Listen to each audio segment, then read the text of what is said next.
Tout là-haut, ça sort des 2 mains 35. Le ciel est la seule limite, pour ceux qui n'utilisent que leurs yeux. En ce 25 mai 2022, il faudra attacher sa ceinture, porter son masque à oxygène, voire même agripper son parachute. Ça va secouer. Top Gun Maverick de Joseph Kosinski. Cheveux au vent, jeune, sur sa motosport, lunettes de soleil, le beau pilote de chasse américain nous invite à nous envoler à nouveau.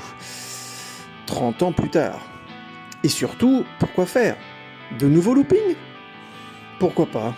Voir Tom Cruise continuer à défier la vieillesse? C'est un pari. Nous raconter quelque chose d'intéressant? C'est là le vrai mystère.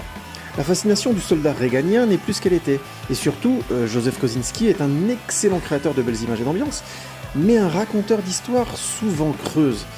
Alors, si vous êtes fan de soldats, d'aviation, des 80s et d'images bien foutues, sautez dans le cockpit. Pour les amoureux d'histoires prenantes et intenses, prenez plutôt un vol long courrier, l'effet sera le même. Les crimes du futur de David Cronenberg. Le body horror est de retour. Sous-genre dont Cronenberg est le maître incontesté. Vidéodrome, Le Festin nu, Existence. Crimes of the Future sonne la fin d'une période plus conventionnelle pour le réalisateur canadien, mais non moins marquée de chefs-d'œuvre. History of Violence, Les Promesses de l'ombre. Dans un futur proche, il est désormais possible de vivre sans enveloppe corporelle. Le corps humain est devenu un objet sur lequel toutes les transformations seraient permises. La poésie d'un tel pitch porte en son sein les potentielles mutations les plus dérangeantes. Tout le génie du réalisateur est déjà là. Mais attention, toi, qui découvres le cinéma cronenbergien, c'est un aller sans retour. Tout ce qui te perturbera restera gravé dans ta masse encéphalique. C'est le prix du ticket pour cet univers, on le paye dans sa chair. Les derniers jours dans le désert de Rodrigo Garcia. L'ego trip a-t-il des limites?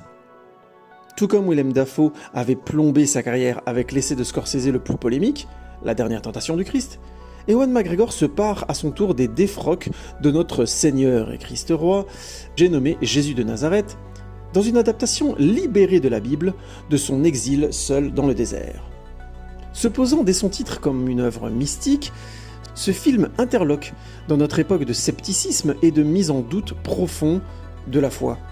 Et votre cher Un mec qui parle trop a beau être un agnostique à sérieuse tendance athée, l'idée de voir une fiction religieuse trouver son public lui semblerait des plus épicées.